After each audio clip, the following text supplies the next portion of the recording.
En esta oportunidad vamos a hablar del tema de Comité de Seguridad y Salud en el Trabajo.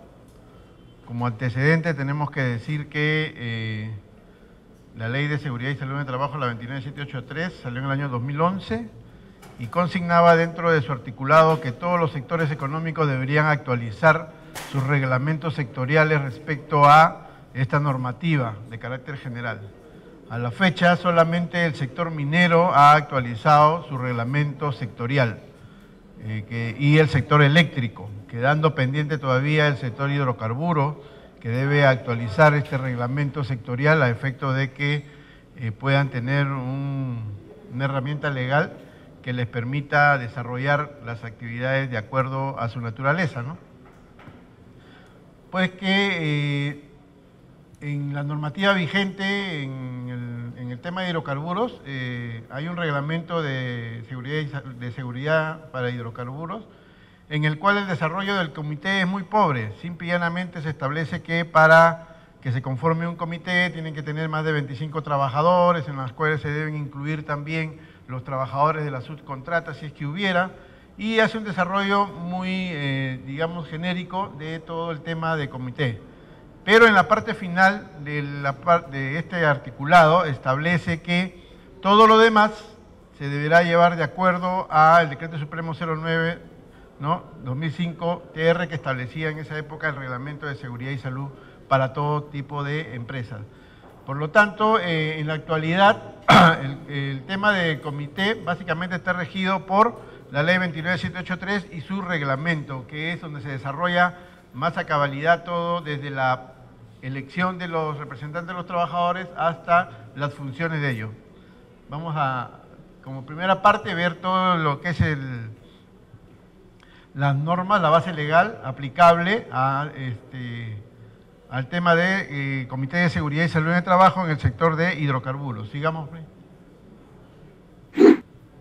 Como les decía anteriormente, las normas de seguridad y salud en el trabajo en nuestro país estaban disgregadas por diferentes decretos supremos que regulaban los reglamentos internos sectoriales de cada uno de ellos, pero tenían como base de sustento cada una de las leyes de cada sector. Es decir, el reglamento del sector de minería, por ejemplo, estaba a cargo de, o dependía, o había salido de la ley de minería, ¿no? El reglamento de seguridad y salud en el trabajo de hidrocarburos igualmente venía de la ley de hidrocarburos y así sucesivamente. Es en el año 2011 cuando se crea la 29783 que se crea el marco normativo general para todas las actividades económicas de nuestro país respecto a temas de seguridad y salud en el trabajo. Con esto, algunos, como lo voy a repetir, en esa norma indicaban que les daban un plazo para todas las actividades económicas y muy pocas han sido las que se han actualizado. Por lo tanto, se está aplicando en muchas de las actividades económicas que no tienen todavía su reglamento sectorial y algunas que ya la tienen, algunos temas de carácter general. Sigamos. Esta norma, la Ley 29783, tiene algunos principios. Estos principios son de carácter obligatorio para todas las entidades y todas las actividades económicas que se manejan. Por ejemplo, el principio de cooperación, que establece que tanto el Estado como los empleadores y los trabajadores deben trabajar en conjunto a efecto de que se pueda desarrollar el objetivo principal de la Ley de Seguridad y Salud en el Trabajo, que es la prevención, ¿no? La cultura de la prevención es el objetivo principal de esta norma y esto es lo que trata de indicar o que indica los principios de cooperación, de información y capacitación también. ¿Por qué? Porque es importante que el trabajador esté debidamente informado, debidamente capacitado de todos los temas que tienen que ver con su seguridad y su salud dentro de las instituciones, dentro de los centros de trabajo. Y por último, también viene el principio de consulta y participación. ¿Por qué? Porque con esta nueva modalidad, con esta nueva ley, se establece que los centros de trabajo donde haya algún tema gremial también tienen que participar, sea como un gremio, digamos, que representa a todos los trabajadores, como algún gremio que tenga mayor cantidad de afiliados. Eso lo vamos a ver en el desarrollo. Sigamos rápidamente. La Ley 29783 es bien clara. Dice, si tiene 20 trabajadores a más, tiene que hacerse un comité. y ese comité tiene que ser conformado en forma paritaria. Si tiene menos de 20, es un supervisor de seguridad y salud en el trabajo y los mismos trabajadores van a nombrar tanto al supervisor como a los representantes de los trabajadores ante el comité. Sigamos. La composición del comité establece que, a efecto de determinar la cantidad de miembros que va a haber en un comité, tiene que haber un acuerdo de partes. ¿El acuerdo de partes entre qué tiene que ser? Entre los representantes de los trabajadores y el empleador. A efecto de determinar si va a haber mínimo 4 miembros o 12 miembros, que es lo que establece la norma. Igualmente, esta cantidad de número, obviamente hay diferentes maneras de que lo pueden determinar. Uno de ellos es el nivel de riesgo que puede haber o el número de trabajadores que tiene la institución, ¿correcto?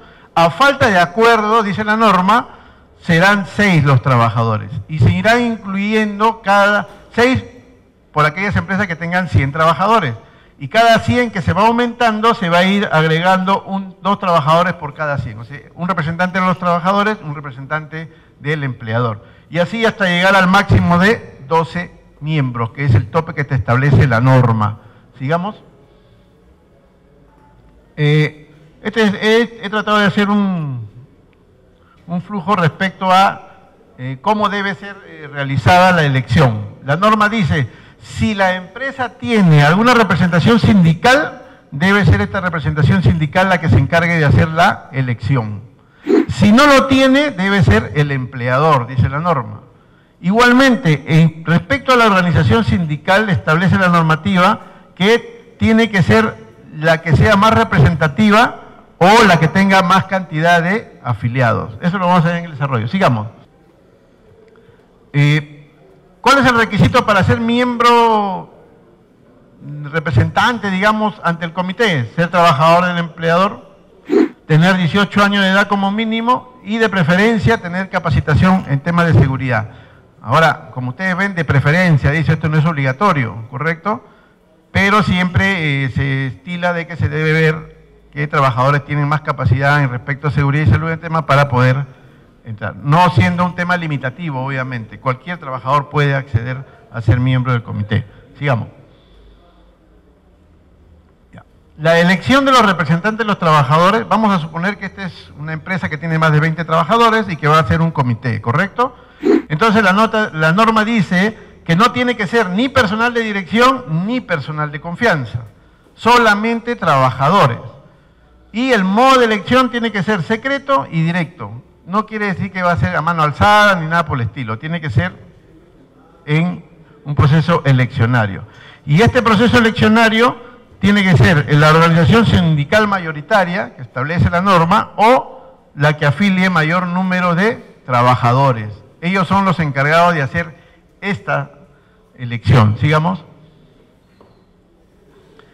Para el caso de considerar el sindicato mayoritario, de acuerdo a la norma de negociación colectiva, es 50 más 1 de los trabajadores, ¿correcto?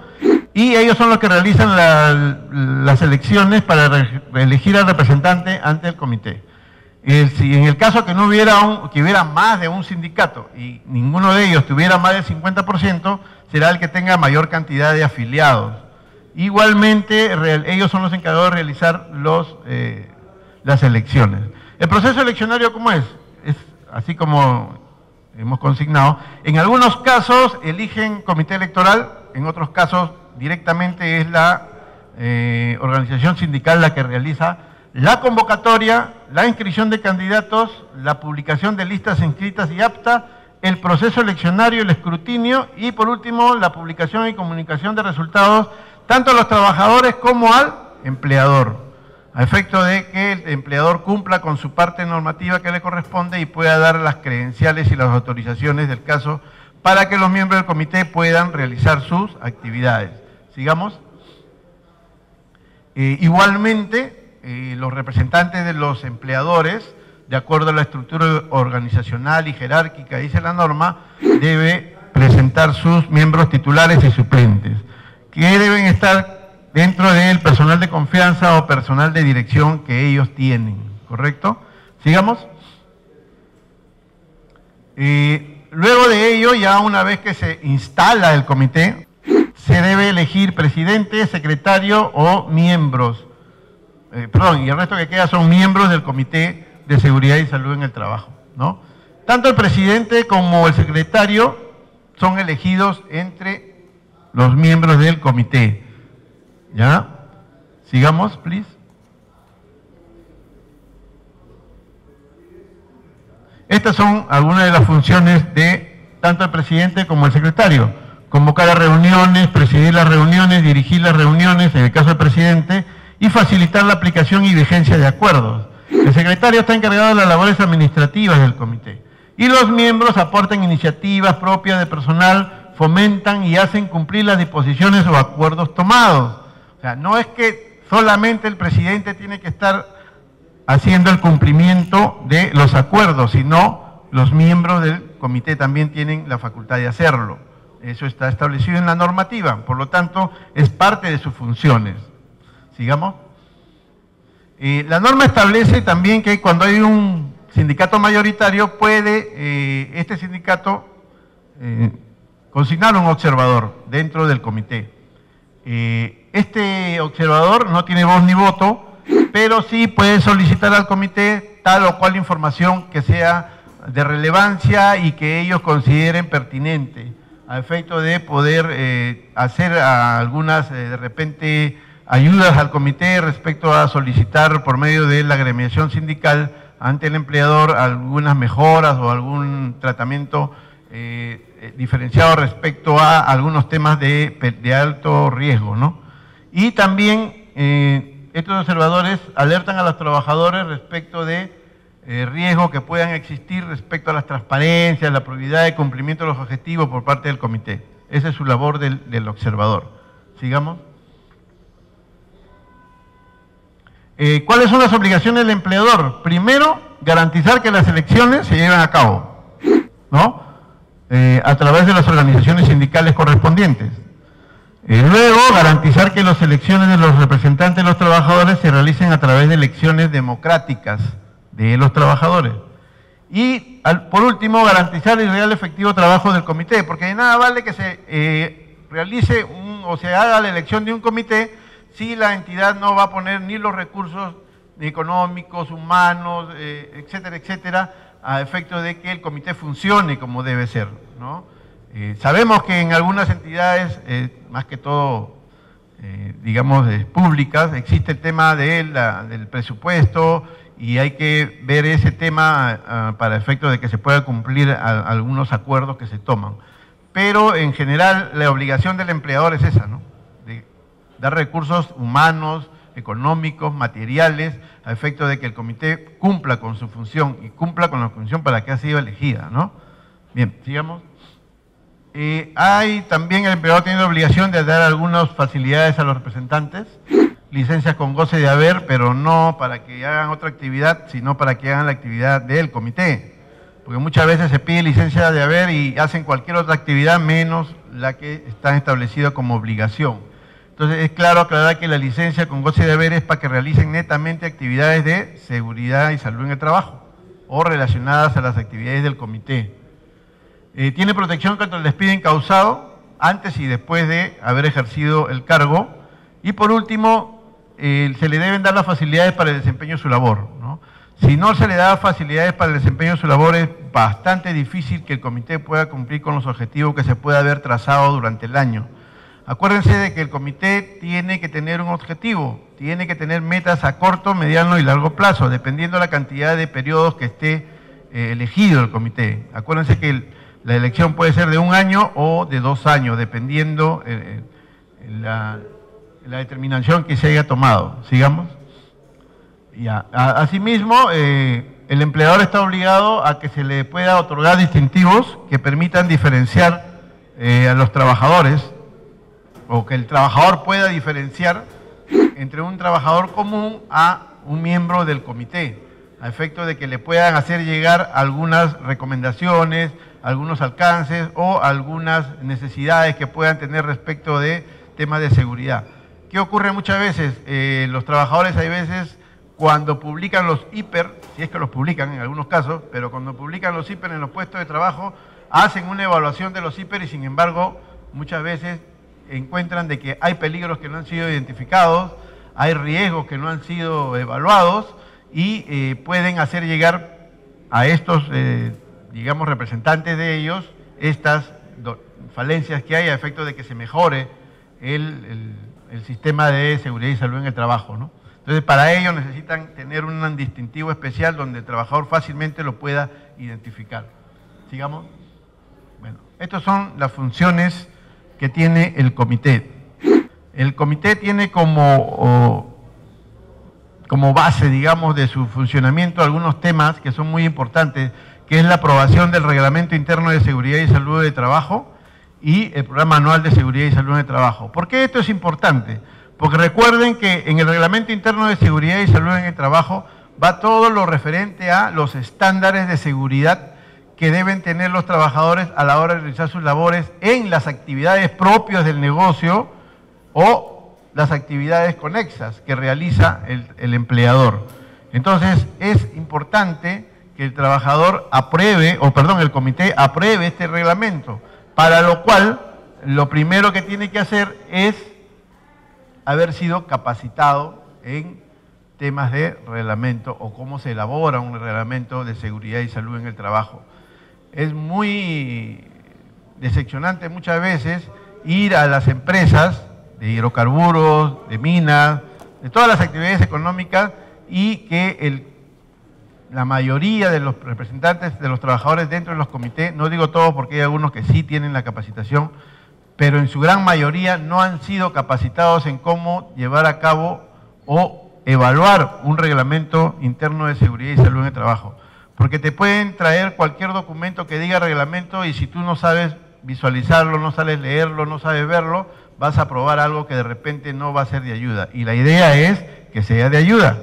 Porque acuérdense, el reglamento establece las pautas, porque así son. O sea, ¿qué cosa es lo que se consigna en el reglamento, ¿no? Son los estándares de seguridad.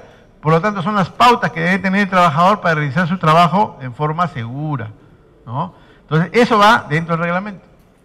Entonces, si no saben evaluar eso, muchas veces se aprueba y sin embargo, a las finales ocurren accidentes de trabajo y cuando tú haces la investigación del accidente encuentras que en el reglamento, en la parte de estándares, nunca se consignó esto, ¿no? Entonces, es preocupante ello. Y aprobar el Programa Anual de Seguridad y Salud en el Trabajo, porque también el programa, ¿qué cosa es? Es el desarrollo de todo. Ustedes alguna vez han tenido conocimiento de lo que es un hiper, ¿no es cierto? Hay el hiper base, que es donde tú determinas todo lo que es la identificación de peligro, evaluación de riesgo y las acciones de control. ¿Dónde van las acciones de control? Acá, en el programa anual. ¿Por qué? Porque en el programa anual tú vas a desarrollar todas esas acciones de control. Si tú has determinado que para un tema tú tienes que comprar sillas ergonómicas, acá es donde tienes que ver cuándo la vas a comprar. Si tú has determinado que tienes que hacer una modificación de repente al procedimiento de trabajo de tal o cual área, acá es donde tú vas a establecer cuándo vas a hacer dicho cambio. Si tú has determinado que vas a sustituir una máquina por otra o un procedimiento por otro, acá es donde tú vas a poner cuándo lo vas a hacer. ¿Y quién va a ser el responsable? Por eso es el programa anual, ¿correcto? Dentro de este programa anual también debe ir lo que es el programa de capacitaciones. ¿Por qué? Porque acuérdense de que durante todo el año se deben llevar 4 capacitaciones generales, pero la norma te establece que las capacitaciones específicas van a estar de acuerdo a la evaluación que se llama en el IPER.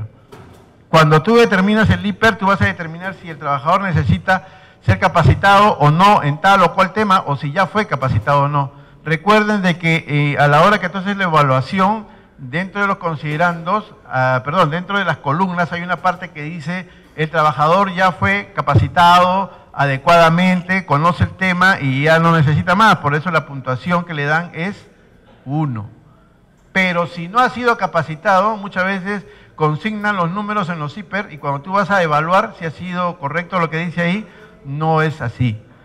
Entonces hay una mala evaluación y por lo siguiente hay la acción control inmediata que sigue, no es la adecuada, ¿correcto? Entonces básicamente estos son las responsabilidades que tiene o las funciones que tiene el comité. Obviamente hay otras funciones como participar en la elaboración, aprobación y puesta en práctica de la evaluación de las políticas, planes, programas de promoción de la seguridad y salud en el trabajo, la prevención de accidentes y enfermedades ocupacionales, vigilar el cumplimiento de la legislación, es muy importante. El comité muchas veces se aboca a otros temas y no a vigilar el cumplimiento normativo. Recuerden que todos los meses casi salen modificaciones normativas, tanto en los sectores de trabajo y SUNAFIL como en otros sectores económicos, incluyendo hidrocarburos, y así por el estilo. Entonces, ese cumplimiento tiene que estar siendo fiscalizado, llamémoslo así, por el comité, viendo que se cumpla, tiene que vigilar que se cumpla esto, a efecto de que no ocurran ningún tema de accidentes de trabajo. Bien, sí, para responder su pregunta, sí, lo primero que el comité tiene que hacer es solicitar que se les capacite. Para mí hay 3 temas puntuales que el comité o los miembros del comité deben ser capacitados. Uno, en cómo evaluar un reglamento interno de seguridad y salud en el trabajo, que es muy importante. 2, cómo se elabora el IPER. Porque si no saben cómo elaborar un IPER, mal van a tener la facilidad de poder determinar si hubo un accidente o no. ¿Por qué? Porque el IPER te marca la pauta. Para mí el IPER es uno de los documentos más importantes de la seguridad y salud en el trabajo. Porque ahí tú determinas cuáles son los peligros a los cuales están expuestos los trabajadores, cuáles son los riesgos que tienen estos trabajadores en esos puestos de trabajo y cuáles son las acciones de control que va a tomar la empresa. Porque si la empresa no toma acciones de control, nunca van a minimizar los riesgos a los cuales están expuestos los trabajadores. Y por lo tanto, el trabajador o los miembros del comité tienen la obligación de saber cómo se hace o cómo se ha elaborado el IPER de la empresa. Porque muchas veces los IPER son elaborados en laboratorios, no en campo. Y la norma te dice bien claramente, para la elaboración del IPER tiene que estar en consulta con el trabajador. ¿Por qué? Porque el trabajador es el que está en el puesto de trabajo y él es el que realiza la labor y él es una de las personas que sabe a qué está expuesto, cuáles son los peligros que tiene ese puesto de trabajo. Entonces, lamentablemente a la fecha, muy pocas empresas son las que hacen que el trabajador participe de la elaboración del IPER. Y esto es bien lamentable. ¿Por qué? Porque muchas veces no se llegan a identificar correctamente los peligros, no evalúan los riesgos y ocurren los accidentes. Entonces, en la gran cantidad nosotros hacemos inspecciones respecto a accidentes de trabajo. En la gran cantidad de inspecciones que hemos encontrado, siempre ocurre prácticamente lo mismo, la falta de identificación de peligros, la falta de evaluación de riesgos, ¿no? Y es por eso que las acciones de control que se toman no son las adecuadas. Porque si yo no identifico bien un peligro y yo no evalúo bien un riesgo, la acción que yo voy a tomar al final no va a hacer que ese riesgo disminuya, se va a mantener de repente en el tiempo, a pesar de la acción de control que yo pueda tomar. Por ejemplo, hay temas que nosotros identificamos fácilmente. Elaboración de un IPER, por ejemplo, dice, identificamos un peligro X y vemos que el riesgo es bastante delicado. ¿Y qué cosa ponen muchas veces con, vamos a poner un caso, un puesto de trabajo que tiene que ver con estar en un lugar donde hay acceso de vehículos, ¿no es cierto? ¿Se identifica el peligro? Sí, los carros que pasan por ahí. ¿Cuál es el nivel de riesgo? Altísimo, ¿no? Porque pueden ser atropellados y pueden llegar hasta morir. Incluso a la hora que ponen la causa, perdón, el efecto de este atropello que puede haber, ponen muerte. Y sin embargo, a la hora que te ponen la acción de control, ¿qué cosa es lo que te ponen? Capacitación. Capacitando yo voy a hacer que mi trabajador no esté en riesgo o tomando acciones de control más adecuado. No sé, de repente establecimientos de zonas de seguridad para que el trabajador desarrolle su labor con menos peligro. En hidrocarburos, por ejemplo, yo he hecho inspecciones en grifos y muchos grifos están en islas, en las avenidas principales y no tienen barandas de seguridad que los protejan. Entonces el trabajador a la hora que va a hacer el expendio del combustible tiene que bajar a la pista y atender al auto o al camión o a lo que sea. Y sin embargo no tiene ninguna barra de seguridad que lo proteja. Cualquier carro puede venir y ocasionar un accidente, como que ya ha ocurrido, ¿no? Y sin embargo el empleador lo único que puso en su IPER, ¿qué fue? Capacitación. Capacitación, ¿por qué? Porque no hizo una buena identificación del peligro y no hizo una buena evaluación del riesgo al cual está expuesto el trabajador. Y tomó una acción de control que, si bien es cierto, es importante, pero no era la adecuada. Y ocasionó que este trabajador sufriera ese accidente. Y así podría contarles yo una cantidad de temas que nosotros encontramos. Incluso en Talara, yo he tenido la oportunidad de ir a Talara y visitar Savia y todas las empresas que hay por allá. Y sí hemos encontrado una serie de elementos que no son apropiados y que el comité justamente no lo capacitan, no los educan, no les informan en muchos casos de lo que está ocurriendo. Y eso ocasiona que no se pueda tomar una acción inmediata, adecuada, que no permita que los trabajadores sigan accidentándose, ¿no? Entonces, eso es muy importante.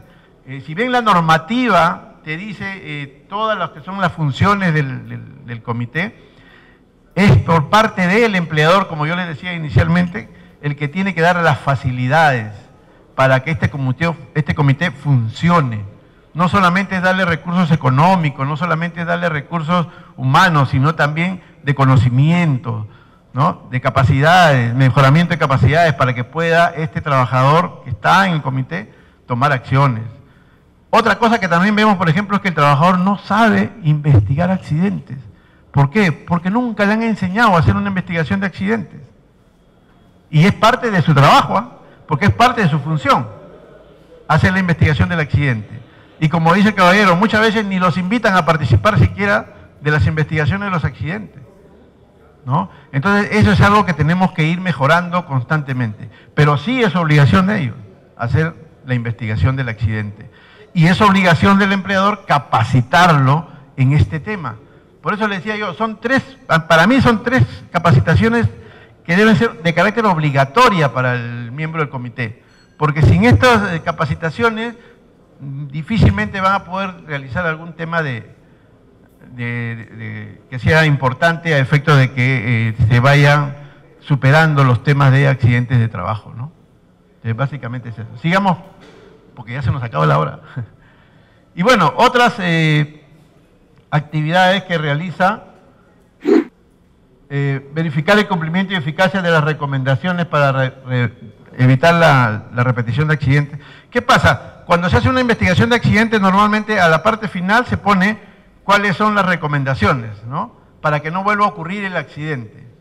Y dicen, y ponen ahí pues una serie de cosas, ponen fechas, que ya se cumplió todo, pero a la hora que tú preguntas, nada de eso es cierto. Nunca implementaron nada. Y en la mayoría de recomendaciones, ¿qué ponen? Difundir el accidente, ¿no? Capacitar a los trabajadores para que no vuelvan a hacer lo mismo, pero las acciones efectivas nunca se cumplen. ¿Por qué? Porque muchas veces las investigaciones de accidentes no son llevadas adecuadamente tampoco, porque siempre se quedan en la primera parte, que es las bases o la parte inmediata, ¿no? Las causas inmediatas. Y nunca se va a verificar las causas básicas.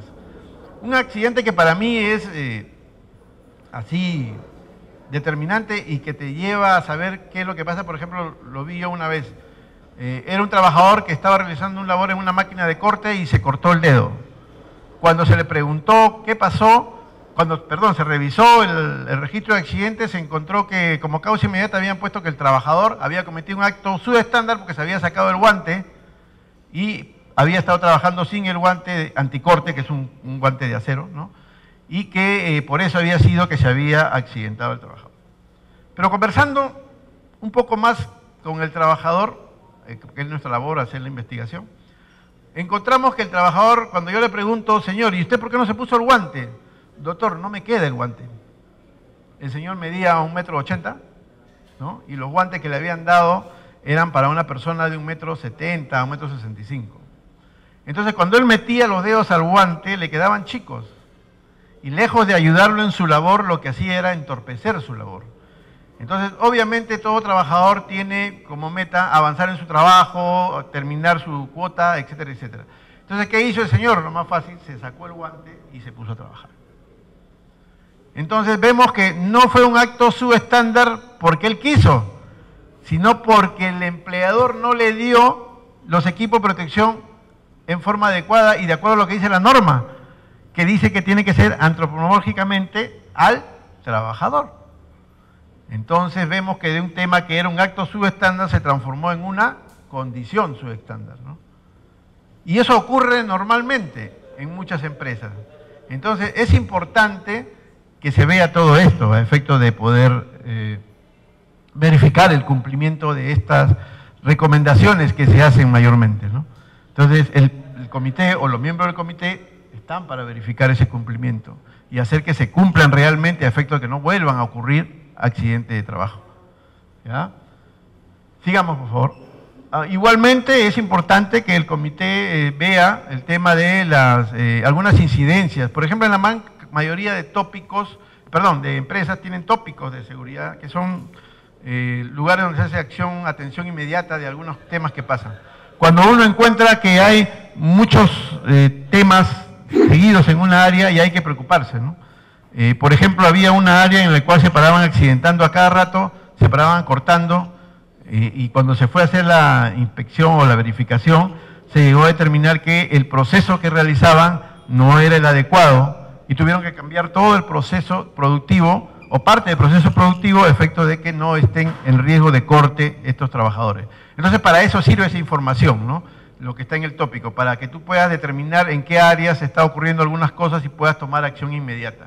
Y eso también lo puede hacer el comité, ¿no? Sigamos. Pues esas son las estadísticas. Las reuniones del comité. Las reuniones del comité se deben llevar por lo menos una vez al mes, dentro de la jornada de trabajo, en un lugar proporcionado por el empleador. Pero no cualquier lugar, dice la norma. Tiene que ser un lugar que reúna las condiciones para el desarrollo de la sesión. Y, como les digo, se reúnen una vez al mes.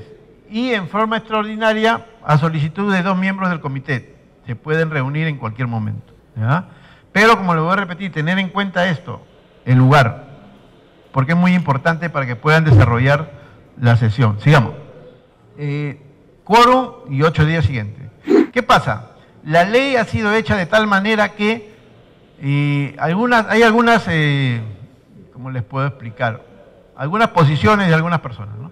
Que dicen, pero en la ley sectorial dice que si el titular no está, yo lo puedo suplir. Sí, pero la norma te habla de una primera convocatoria. Y si no hay quórum, o sea, no hay 50% más 1, ¿qué haces? 8 días después la convoca. ¿Por qué? Porque justamente la condición del suplente es esa, suplente. Y la única vez que va a cambiar de condición de suplente a titular va a ser cuando el titular sea vacado. ¿Correcto? Entonces, eso está establecido en la norma y es por eso que la norma te habla de esto. Si no, no tendría sentido de que hablen de esto. Porque si vas a suplir, el suplente va a suplir, ya el quórum de 8 días ya posteriores, la reunión de 8 días posteriores ya no tendría sentido.